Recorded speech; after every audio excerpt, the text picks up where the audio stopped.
Second line आप देखेंगे बोलते हैं वो नॉन स्पेसिफिक नेचर होता है, नॉन स्पेसिफिक नेचर है, मतलब एवरी टाइप के बेनिफिट से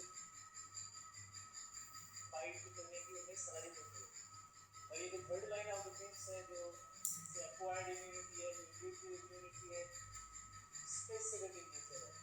जैसे हमने टेबल के चार्ट में इनको डिस्टिंग्विश किया था, आप स्टूडेंट्स को बिल्कुल याद होगा, टेबल थोड़ा देखना जरूरी था, हमने पहले डिस्कस किया था पेज नंबर जो 295 की, उसके अंदर फर्स्ट लाइन आप देखें, सेकंड लाइन आप देखें, ये दोनों नॉन एक्सक्लूसिव नेचर है।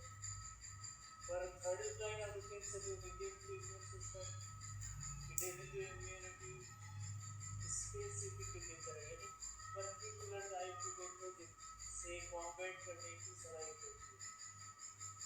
जबकि लक्षण जैसे फॉर एग्जाम्पल एक्वायर्ड इम्यूनिटी लक्षण यूज करते हैं, तो इसके जो अपोजिट होते हैं वो इनबॉर्न है, इनबॉर्न या इनेट, इनबॉर्न या इनेट इसका मतलब होता है बाय बर्थ, इनबॉर्न या इनेट जिसका मतलब होता है बाय बर्थ।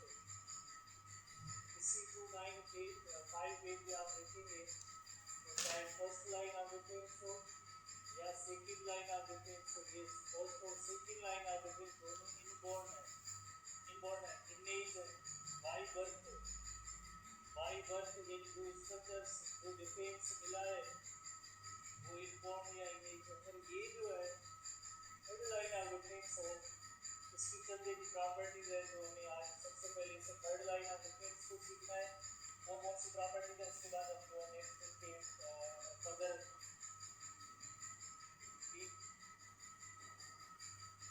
सेल की मैकेनिज्म को देखेंगे। तो सबसे पहले हम जैसे थर्ड लाइन आप देखें इसको सीखते हैं कि develops after exposure to pathogen और vaccine, it develops after invasion of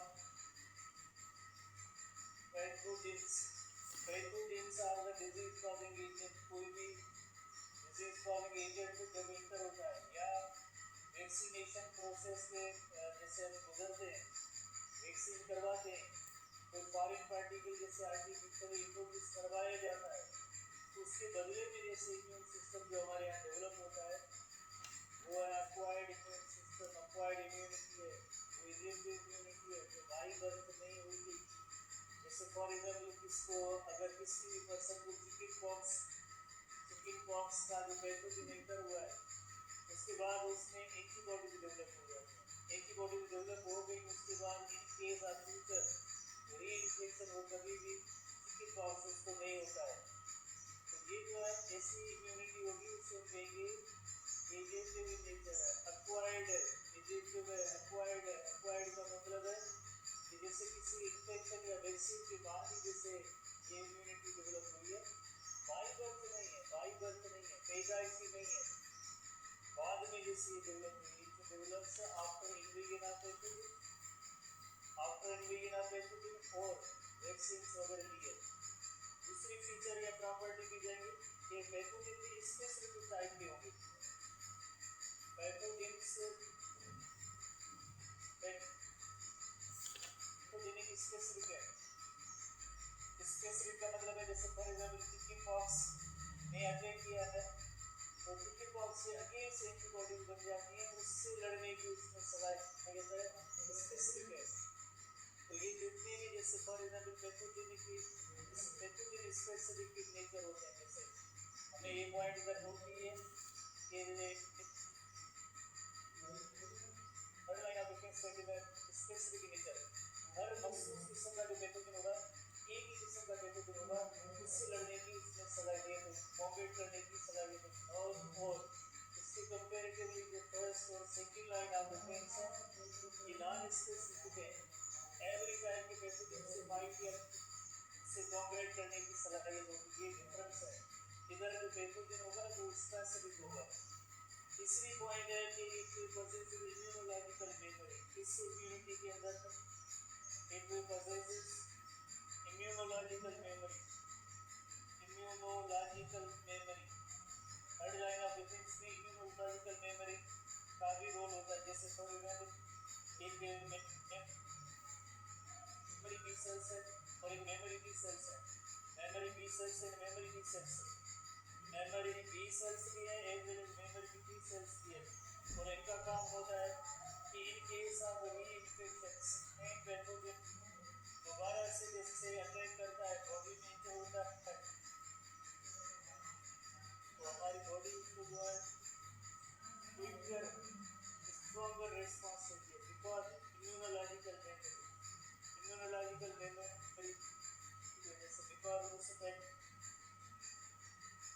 जो है उसकी वजह से फॉर एग्जाम्पल एंटीबॉडी भी बन चुकी है इसके अगेंस्ट, रिसेप्टर्स भी बन चुके हैं, जैसे ही वो सेम पैथोजन आएगा तो फौरन जैसे एक क्विकर रिस्पॉन्स होगा, रैपिड रिस्पॉन्स होगा, स्ट्रॉन्गर रिस्पॉन्स होगा, ये थर्ड लाइन ऑफ डिफेंस की पिक्चर है।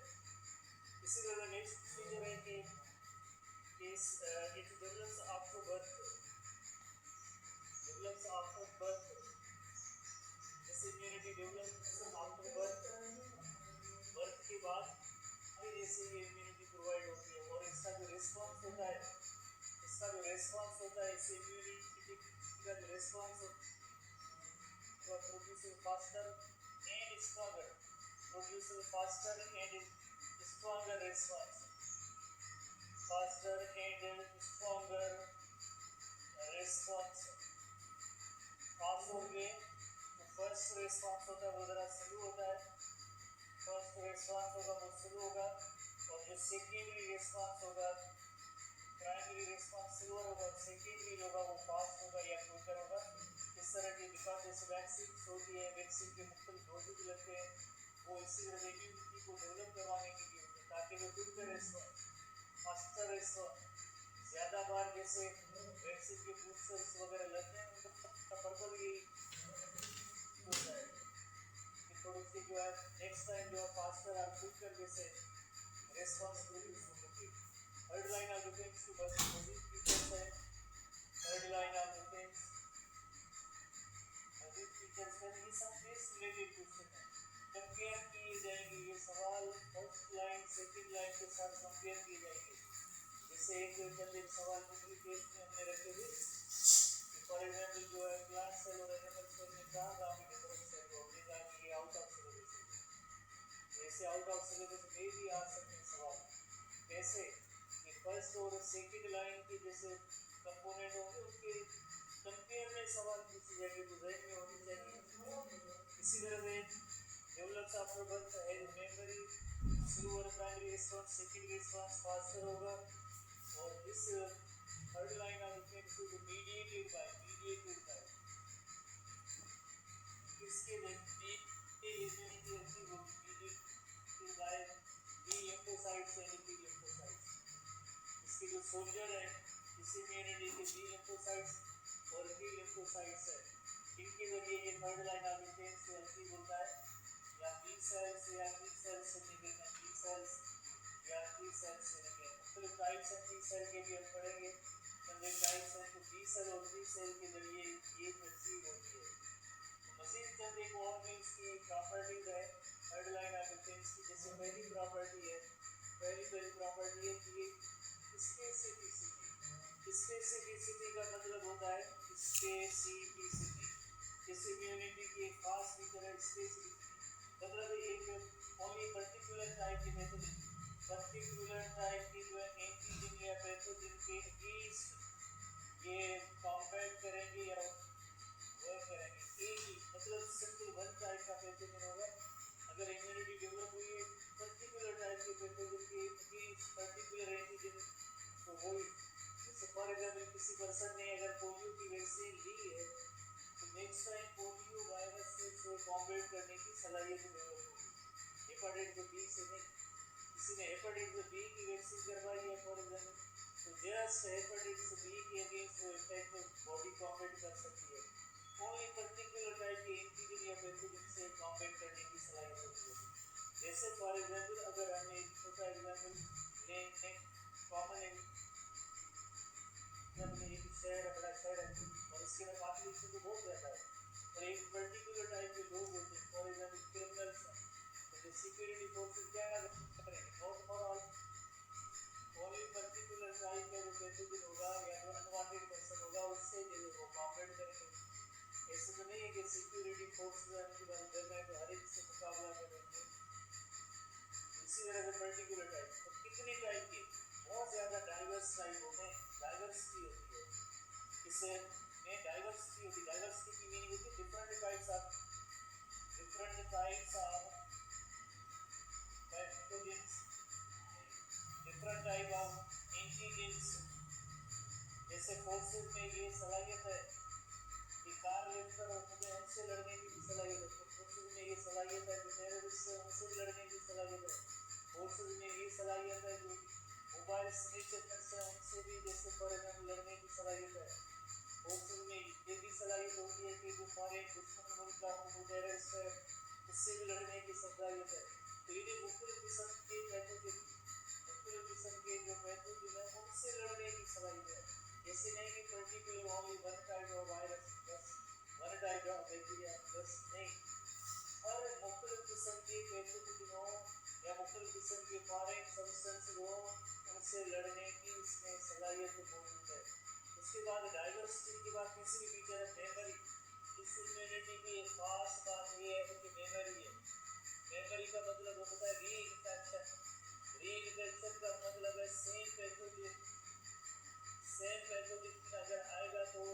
सेम पैथोजन अगर आएगा तो उसका जो है फास्टर उसका एक रिस्पॉन्स प्रोड्यूस होगा, क्विकर रिस्पॉन्स प्रोड्यूस होगा, फास्टर रिस्पॉन्स और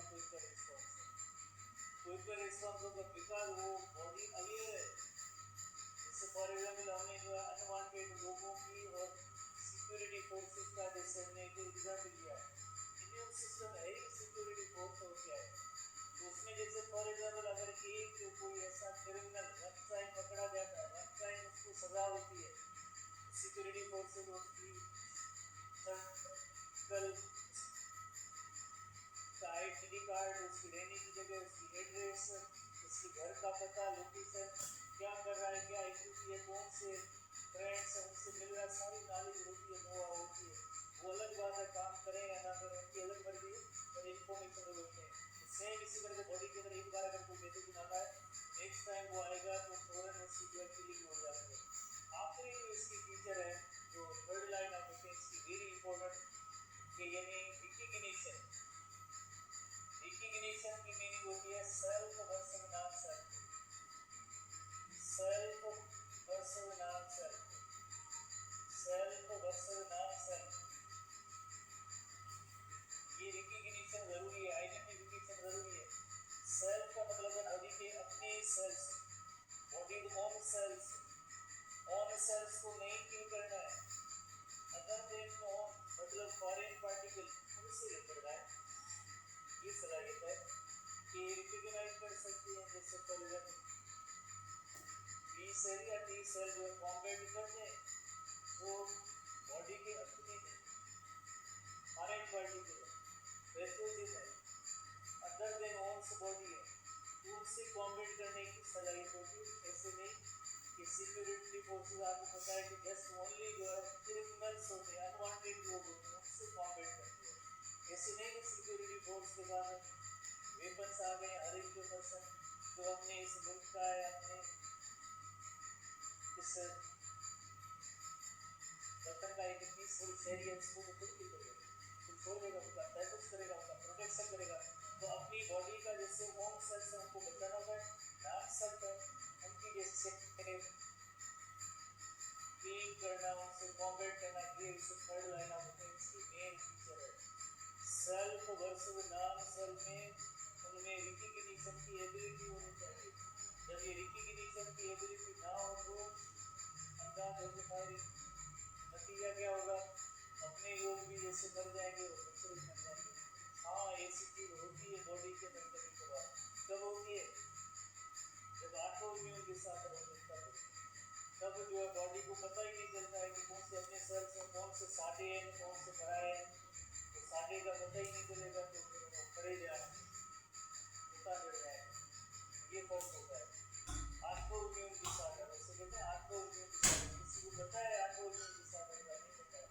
auto immune disorder diabetes type 1 is auto immune disorder, diabetes type 1 जिसके अंदर जैसे बॉडी को ये रिकग्निशन, आइडेंटिफिकेशन की एबिलिटी नहीं होती है। अपनी बॉडी के सेल्स उनको डिस्ट्रॉय कर रहा होता है, हमारा अपना ही इम्यून सिस्टम उसे हम कहते हैं कि इनमें ये एबिलिटी खत्म हो जाती है। या जैसे कहें कि मालिक उसका चौकीदार पहचानने से इनकार कर दे तो मालिक भी फायर मार देता है, वही सेम बात। अच्छा, अब एक दूसरी पॉइंट है कि जैसे ये इनकी ओरिजिन कहाँ से होती है, थोड़ा सा, हालांकि ये कुछ जगह पे जैसे कि सवाल तो नहीं बनता है, पर थोड़ी सी एक नॉलेज जो होनी चाहिए। ओरिजिन बी सेल और टी सेल और ब्लड सेल्स है, उनकी फॉर्मेशन कैसे होती है? ब्लड स्टेम सेल्स, मैंने देखा blood stem cells, haemopoietic tissues होते हैं इनके अंदर, हेमोपोइटिक टिश्यूज है जो बोन मैरो के अंदर होते हैं। कहाँ भी मौजूद है ये सब? बोन मैरो के अंदर मौजूद है। बुक के अंदर जैसे एक ही वर्ड है, पर उसको सीखने के लिए ये चार्ट हम बना रहे हैं। ये जो ब्लड स्टेम सेल्स होते हैं उनकी वो बड़ी लीनिएजेस होती हैं, ब्लड स्टेम सेल्स होते हैं उनकी वो बड़ी लीनिएजेस होती हैं। इससे ज़्यादा काम याद करने का नहीं है, बस थोड़ा समझने का है। एक हेडिंग जैसे आपने लोग करना है तो पूरा पढ़ना जरूरी नहीं है। माइलॉइड स्टेम सेल्स होते हैं, माइलॉइड स्टेम सेल्स,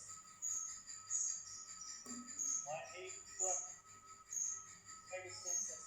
और दूसरी कैटेगरी होती है lymphoid stem cells, lymphoid stem cells, lymphoid stem cells तो पूरी लीनिएज होती है। माइलॉइड स्टेम सेल्स इसमें फर्दर जो है जैसे फर्दर इसकी जो आगे जो है इसकी कौन से सेल्स अराइव होंगे, एक होंगे एरेथ्रोसाइट्स, एरेथ्रोसाइट्स जो आरबीसी है, एरेथ्रोसाइट्स। दूसरे सेल्स होंगे जिन्हें कहेंगे थ्रोम्बोसाइट्स, थ्रोम्बोसाइट्स जो है प्लेटलेट्स, थ्रोम्बोसाइट्स। एक सेल्स जो होते हैं मास्ट सेल, मास्ट सेल के अलावा इसके अंदर है माइलोब्लास्ट, माइलोब्लास्ट की ओरिजिन होगी माइलोब्लास्ट। और लिम्फोइड स्टेम सेल में से आगे जो है लिम्फोब्लास्ट की ओरिजिन होगी, लिम्फोब्लास्ट, लिम्फोब्लास्ट, माइलोब्लास्ट, लिम्फोब्लास्ट। तो माइलोब्लास्ट है उनमें से आगे चलती बेसोफिल्स, ये डब्ल्यूबीसी बेसोफिल्स की ओरिजिन होगी। बेसोफिल के अलावा न्यूट्रोफिल्स की ओरिजिन होगी। बेसोफिल न्यूट्रोफिल्स ये डब्ल्यूबीसी है। बेसोफिल न्यूट्रोफिल जो जैसे फॉर एग्जाम्पल न्यूट्रोफिल का हमने जो फर्स्ट लाइन और सेकेंड लाइन आप देखते हैं इसके अंदर एक इम्पोर्टेंट रोल है। सेकेंड लाइन आप देखें इसके अंदर जैसे इनका लाइफ स्पेन भी छोटा, हम रेगुलर क्लास में पढ़ते हैं, वेरी इंपॉर्टेंट वेपन है बेसोफिल, इसिनोफिल और मोनोसाइट। इसिनोफिल डब्ल्यूबीसी है, जैसे डब्ल्यूबीसी है, और मोनोसाइट्स, मोनोसाइट्स। और आगे चल के मोनोसाइट्स में से मैक्रोफेजेस बनते हैं, मैक्रोफेजेस, बिग ईटर्स, ये भी डब्ल्यूबीसी है, बिग ईटर्स। और उसके बाद जैसे ये लिम्फोब्लास्ट की कैटेगरी है, इसके अंदर जैसे तीन जैसे सेल्स हैं, एक जो सेल्स होते हैं उन्हें कहते हैं नेचुरल किलर सेल्स या NK cells, natural killer cells, इन्हें शॉर्ट फॉर्म में एनके सेल्स कहते हैं, एनके सेल्स। बी लिम्फोसाइट्स और टी लिम्फोसाइट्स, बी लिम्फोसाइट्स और तीसरी कैटेगरी है टी लिम्फोसाइट्स। जगह नहीं इधर लिखेंगे आप टी लिम्फोसाइट्स, टी लिम्फोसाइट्स। तो थर्ड लाइन ऑफ डिफेंस के अंदर कौन से कंपोनेंट है? थर्ड लाइन ऑफ डिफेंस के अंदर बी लिम्फोसाइट और टी लिम्फोसाइट है। हमने पढ़ा है, नोट किया कि थर्ड लाइन ऑफ डिफेंस के जो कंपोनेंट्स है mediated by B cells and T cells, they are mediated by the B lymphocytes and T lymphocytes. तो बी लिम्फोसाइट्स और टी लिम्फोसाइट्स की ओरिजिन कहाँ है? बी लिम्फोसाइट और ये बी लिम्फोसाइट। लिम्फोब्लास्ट की ओरिजिन है। तो हीमोपोएटिक जो सेल्स हैं उनमें से जैसे ये अराइज होते हैं, तो ये बाकी इनको याद करने की जरूरत नहीं है, हम थोड़ा एक्स्ट्रा ही कर रहे हैं। तो बस ये चीज़ थोड़ी ध्यान में रखना है कि जैसे बी लिम्फोसाइट्स और टी लिम्फोसाइट की ओरिजिन क्या है, कहाँ से ओरिजिनेट होते हैं। नेक्स्ट स्टेप पे आते हैं कि ये जो थर्ड लाइन ऑफ डिफेंस है इसमें दो किस्म की यूनिट होती है। एक होती है सेल मीडिएटेड इम्यूनिटी होती है, दूसरी होती है antibody mediated immunity. Cell mediated immunity सब केस रिलेटेड क्वेश्चन है, पॉइंट्स सुने याद करेंगे आप। सेल मीडिएटेड इम्यूनिटी CMI शॉर्ट फॉर्म में, CMI शॉर्ट फॉर्म भी कभी कभार टेस्ट में आते हैं, फिर इसका मतलब याद हो तो मतलब थोड़ा इनका समझ ले, याद करें। CMI cell mediated immunity, antibody mediated immunity, antibody mediated immunity यानी एंटीबॉडी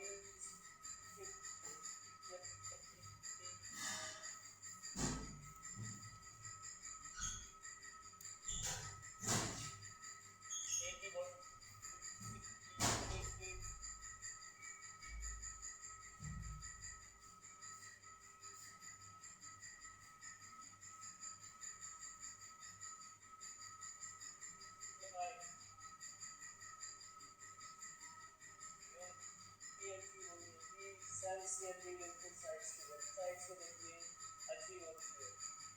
बी लिम्फोसाइट से एंटीबॉडी को प्रोड्यूस करेंगे, एंटीबॉडी इनमें एंटीबॉडी प्रोड्यूस नहीं होती, नो एंटीबॉडी रहने में होना चाहिए। एंटीबॉडी सिर्फ टी सेल्स से प्रोड्यूस करेंगे। टी सेल्स का काम नहीं है कि एंटीबॉडी प्रोड्यूस करें। सॉल्युबल प्लाज्मा प्रोटीन होते हैं, कुछ बी सेल्स होते हैं, उनके सरफेस पे भी ऐसी एंटीबॉडी होती है, तो एंटीबॉडी होती है। तो ये एंटीबॉडी जो है इनके जरिए इम्यूनिटी प्रोवाइड होती है। इसके बाद जैसे एक लफ्ज़ इस्तेमाल किया जाता है, जैसे ये कहाँ पे इम्यूनिटी वर्क करती है। सब लोग बुक के अंदर ये सवाल पढ़े हैं, पर स्किटर्ड मैनर में तो फिर हमें समझ में नहीं आता है कि इसकी कौन सी फीचर है। उनके लिए हम जैसे फिजिबिलिटी चार्ट बनाए, होपफुली आप समझ जाएंगे कि बी सेल मीडिएटेड इम्यूनिटी और टी सेल मीडिएटेड इम्यूनिटी है, इसमें थोड़ा सा एक डिफरेंस है या फर्क है। इसके बाद जो टारगेट है इंट्रा सेलुलर पेथोजेन, इनका जो टारगेट होगा वो इंट्रा सेलुलर पेथोजेन है। इंट्रा सेलुलर पेथोजेन है। इंट्रासेलुलर पैथोजेन का मतलब है सेल्स के अंदर, जैसे फॉर एग्जाम्पल वायरस हो सकते हैं, बैक्टीरिया हो सकते हैं। ये सेल्स के अंदर intracellular means inside the cell. या जो कैंसर सेल होता है उसके अगेंस्ट कैंसर सेल्स के अगेंस्ट भी CMI वर्क करती है। CMI इंट्रासेलुलर पैथोजेन टारगेट इनका इंट्रासेलुलर पैथोजेन है। इनका टारगेट है वो एक्स्ट्रासेलुलर पैथोजेन है। एक्स्ट्रासेलुलर पैथोजेन इस सेल मीडिएटेड इम्यूनिटी के जो टारगेट्स होते हैं एक्स्ट्रा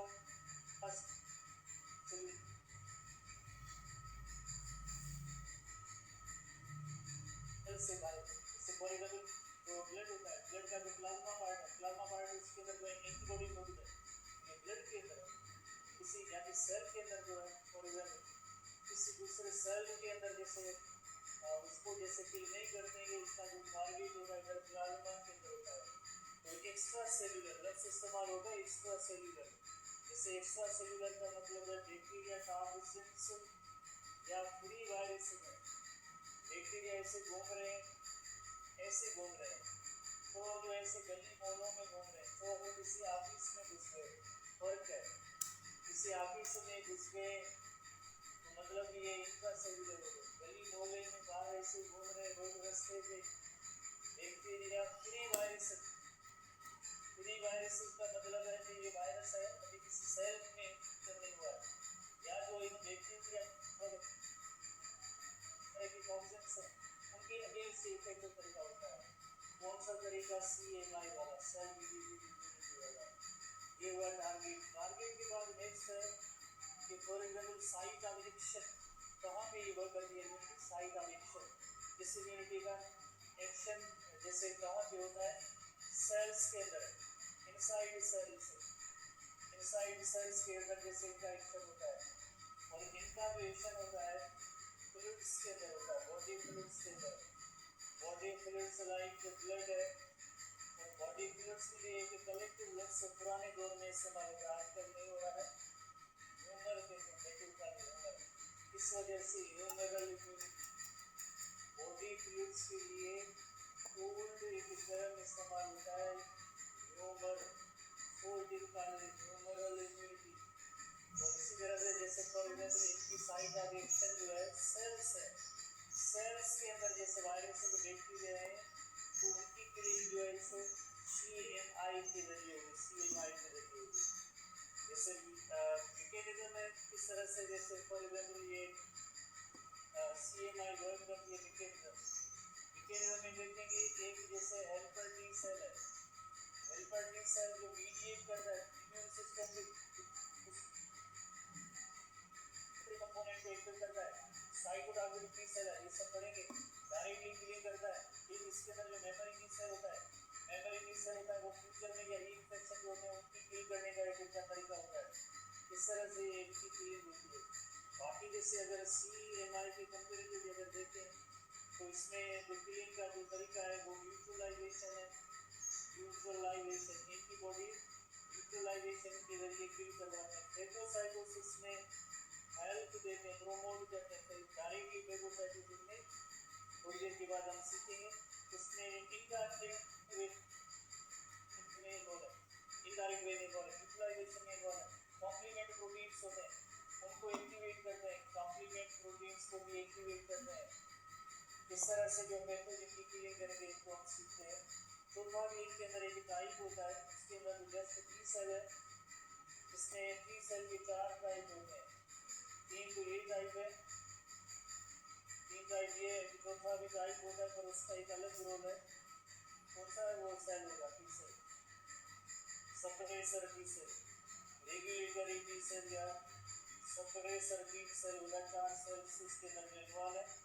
तो ये जो क्लीन में इन्वॉल्व है, ये क्लीन में इन्वॉल्व है, इसका कोई अलग ही रोल रखा रहेगा, हम डिस्कस करेंगे। इस तरह से एक जो है सेल मीडिएटेड इम्यूनिटी है और दूसरी इम्यूनिटी होती है जिसे कहते हैं ह्यूमरल इम्यूनिटी, या जैसे आप कहेंगे एंटीबॉडी मीडिएटेड इम्यूनिटी, जो बी सेल्स के जरिए अचीव होती है। सब एक पॉइंट समझने पड़ेगा। तो सबसे पहले टाइम की थोड़े रेफरेंस के वाले में आज हम थोड़ा पढ़ेंगे antibody mediated immunity. Antibody mediated कल हम जैसे cell mediated immunity, antibody mediated immunity, antibody mediated immunity, antibody mediated immunity AMI, या जैसे humoral immunity, also called humoral immunity. कहाँ पे थोड़ा पेज नंबर देखिए, आई थिंक 311 पेज है। कौन सा पेज है? 311 पेज है, बी लिम्फोसाइट्स के लिए 311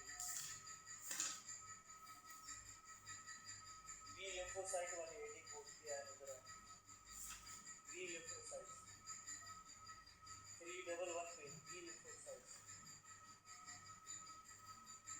तो उसके अंदर जैसे एक अचीव्ड बाय बी सेल्स, जो mediated by B cells, B lymphocytes, उनके जरिए जैसे ये इम्यूनिटी अचीव होती है, B lymphocytes. Now question arise कि बी लिम्फोसाइट्स कहाँ, इनकी ओरिजिन क्या है, कहाँ से अराइज होता है, इसके बाद ये नेचुरल कहाँ पे होता है, नेचुरल होने के बाद डिफरेंशिएट कब होते हैं, कहाँ पे होते हैं। तो ये इनकी अलग अलग हेडिंग्स को हम पढ़ेंगे। सबसे पहली हेडिंग की तरफ आते हैं कि जैसे एक मैच्योरेशन का फेज, नंबर 1 मैच्योरेशन का फेज। ओरिजिन तो हमने पढ़ ली है, कहाँ पे ओरिजिन है, इसकी ओरिजिन क्या होती है, कुछ देर पहले हमने पढ़ा बी लिम्फोसाइट, लिम्फोब्लास्ट, वेनियल लिम्फोइड स्टेम सेल और हेमोपोइएटिक टिश्यूज है, जो बोन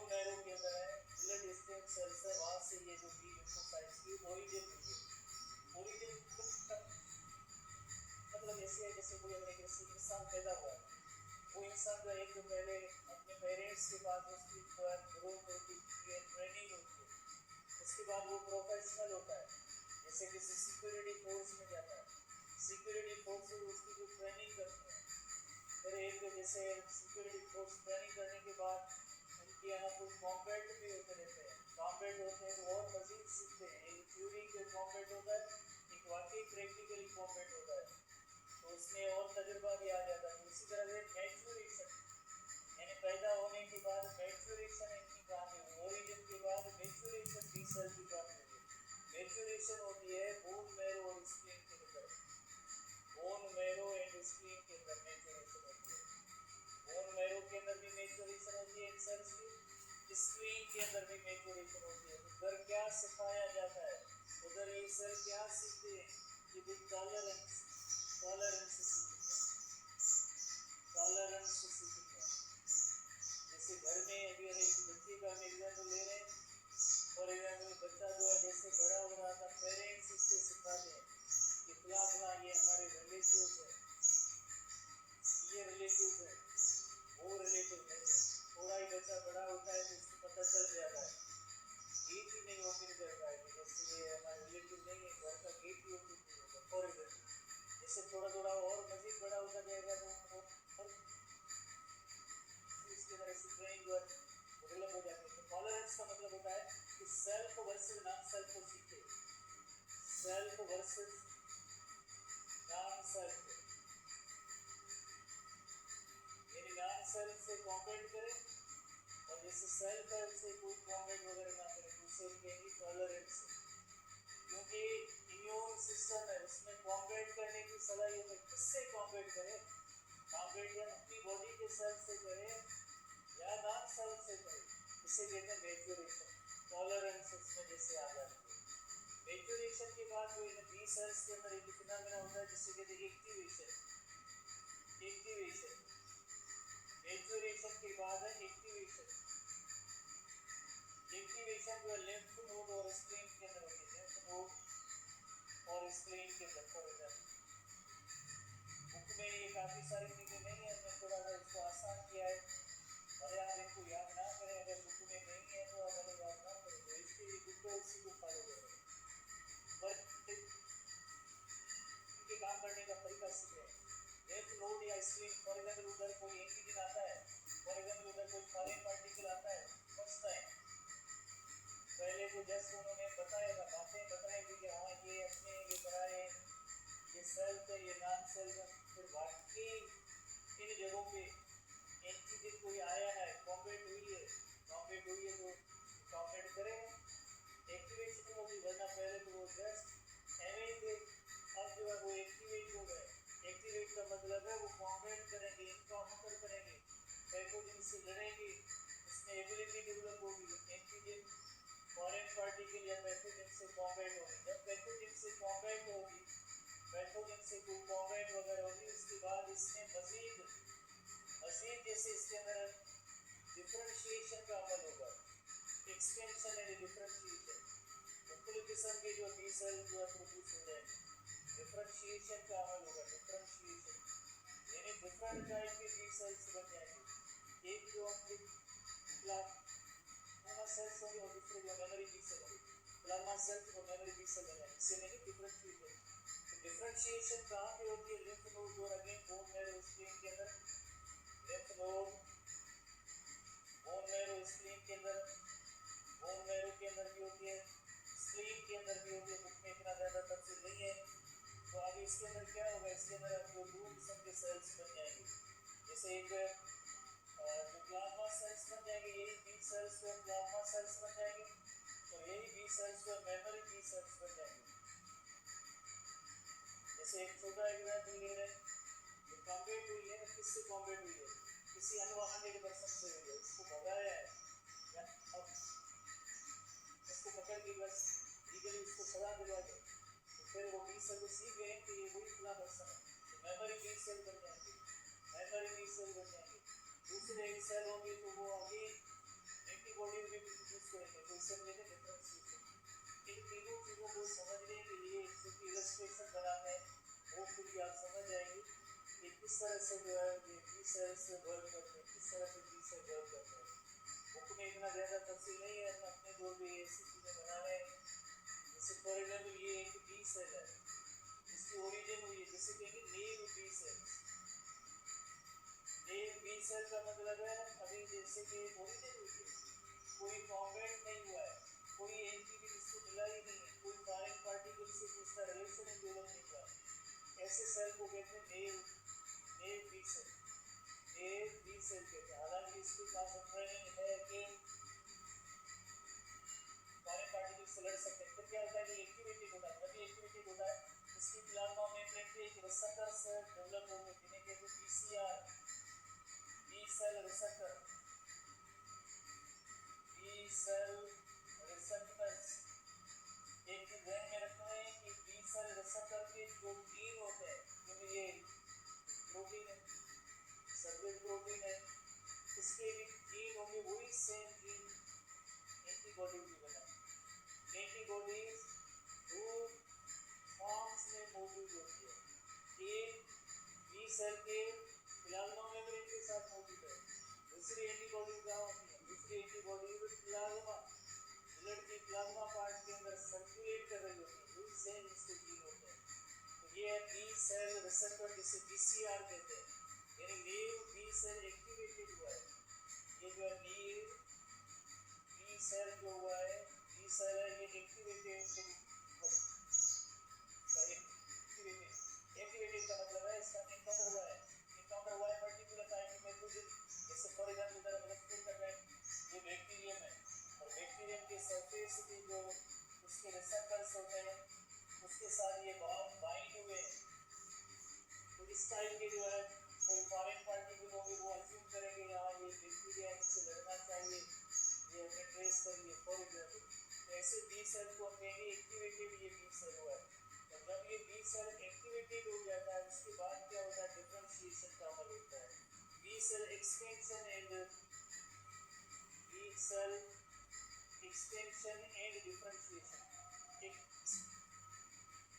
एक्सटेंशन का मतलब होता है मल्टीप्लिकेशन, एंड डिफरेंशिएशन, डिफरेंशिएशन का मतलब है मुख्तलिफ किस्म के सेल्स, जैसे एक्सटेंशन फॉर एग्जाम्पल ये बी सेल है उनकी मल्टीप्लिकेशन हुई है, बी सेल्स है मल्टीप्लिकेशन हुई है, बी सेल्स है उनकी मल्टीप्लिकेशन हुई है।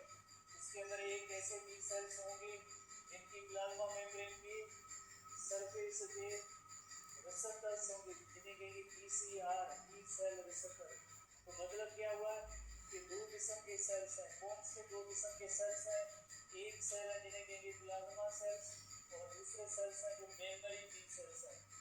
एक जो इसमें सेल्स हैं वो है प्लाज्मा सेल्स, डिफरेंशिएट होंगे प्लाज्मा सेल्स में, और दूसरे डिफरेंशिएट होंगे मेमोरी बी सेल्स में, डिफरेंशिएट होंगे मेमोरी बी सेल्स।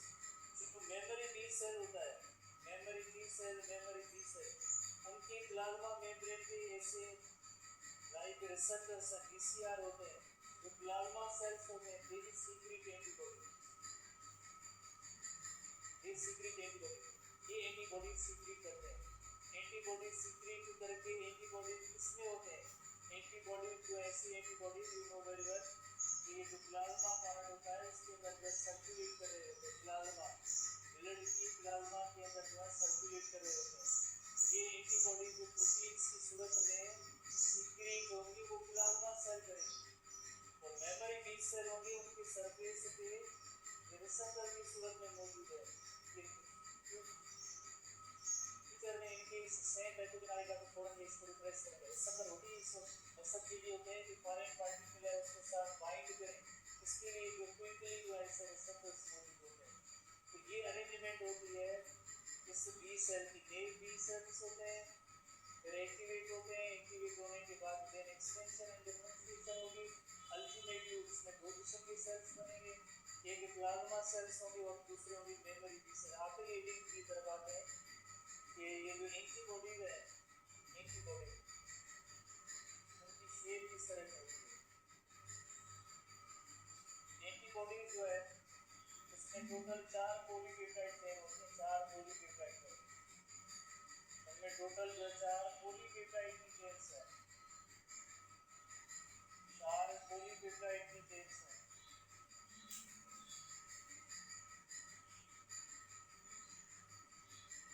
चेन्स है इन्हें लिखेंगे हेवी चेन्स में, हेवी चेन्स है इन्हें लिखेंगे हेवी चेन्स,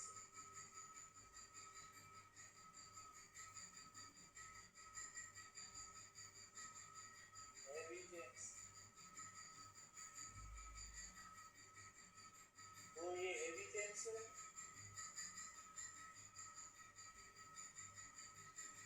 दो हेवी चेन्स है, दो लाइट चेन्स है, heavy chain,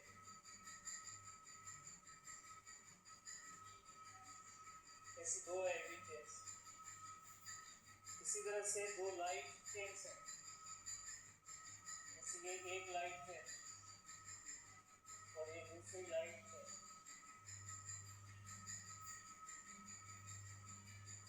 heavy chain light chain, ऐसी भी दो लाइट चेन्स है, heavy chain light chain.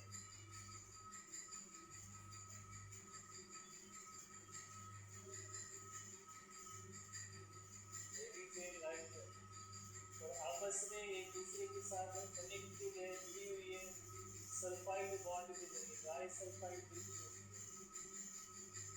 Die sulphide बिल्कुल होती है, सल्फाइड बिल्कुल होती है।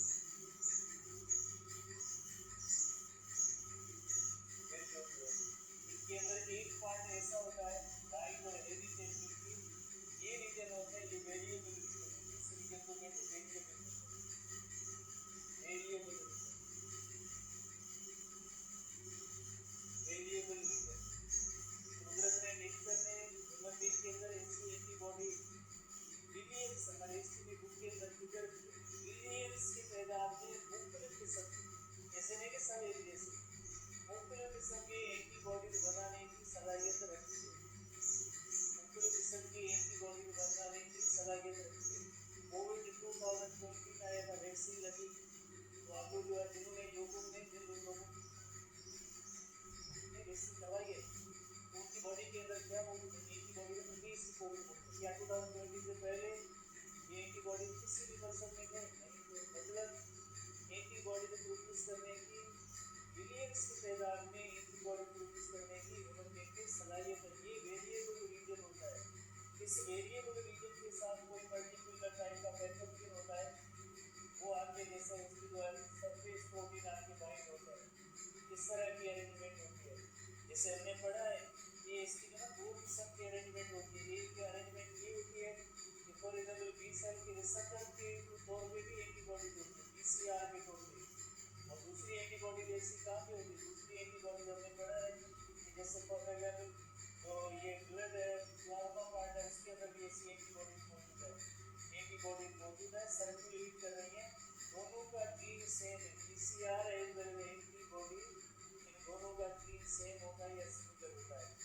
अब एंटीबॉडी कैसे किल कर सकते हैं उसके लिए जैसे कुछ पॉइंट बनाएंगे कि how antibody will kill pathogen disease causing agent, उसके लिए छोटी सी इलस्ट्रेशन बनाते हैं।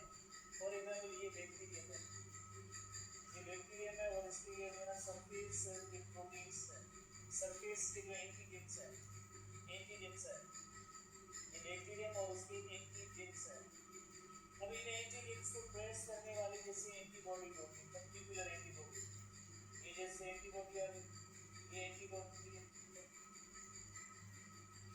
आगे इसको इंसर्किल करने यानी इस बैक्टीरिया को आगे मल्टीप्लाई होने नहीं देंगे, बैक्टीरिया को ट्रांसफर होने नहीं देंगे, तो ये जो है न्यूट्रलाइज हो गया। इसी तरह ये न्यूट्रलाइज हो गया।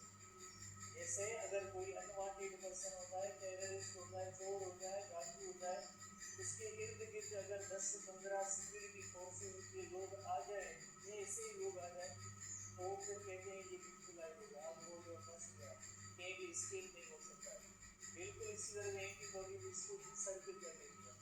इसी तरह से फॉर एग्जाम्पल बैक्टीरियल टॉक्सिन है, जैसे हम अज्यूम करते हैं ये बैक्टीरियल टॉक्सिन, तो बैक्टीरियल टॉक्सिन के इर्द जैसे एंटीबॉडी आ जाते हैं, इसके इर्द जो एंटीबॉडी आ जाते हैं, इसको भी सर्किल कर देंगे, इसको भी जैसे सर्किल कर देंगे एंटीबॉडी है। इसी तरह से फॉर एग्जाम्पल ये कोई एक पैथोजन है, बैक्टीरियम है, पैथोजन है फॉर एग्जाम्पल, और इसके जो है ये रिसेप्टर्स हैं, रिसेप्टर पड़े तो इसके बाद एंटीबॉडी बाइंड करेगी तो नतीजे में क्या होगा कि एक प्रोटीन का सिस्टम होता है जिसे कहते हैं कॉम्प्लीमेंट सिस्टम कहते हैं। कॉम्प्लीमेंट सिस्टम जो होगी वन बाय वन इसके ऊपर बैक्टीरियम की सरफेस पे लार्वा मेम्ब्रेन के साथ कॉम्प्लीमेंट सिस्टम जाया जाएगा। जब ये कॉम्प्लीमेंट सिस्टम के प्रोटीन आ जाएंगे तो बॉडी का एक डिफेंस निजाम का एक सेल है जिसका नाम है मैक्रोफेजेस। ये मैक्रोफेजेस इनको ट्रेस कर सकते हैं। जब ऐसे कॉम्प्लीमेंट प्रोटीन होंगे तो मैक्रोफेजेस इसको ट्रेस कर सकते हैं।